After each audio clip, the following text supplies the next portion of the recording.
So, Hannah, tell me, do you cook much? Yes, I always cook. I often cook with my roommate, and we always make Chinese or Japanese food. How about you? Well, I don't really cook that often because I'm really busy during the week. So I always get something in a shop and eat that.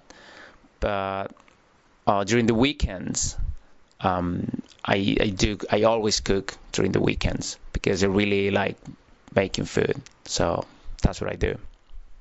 So, do you ever eat out?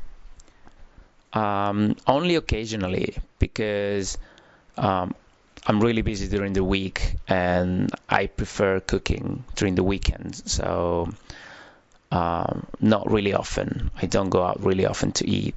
But whenever I'm tired and I don't have time to cook during the weekend, I go and eat out with a friend.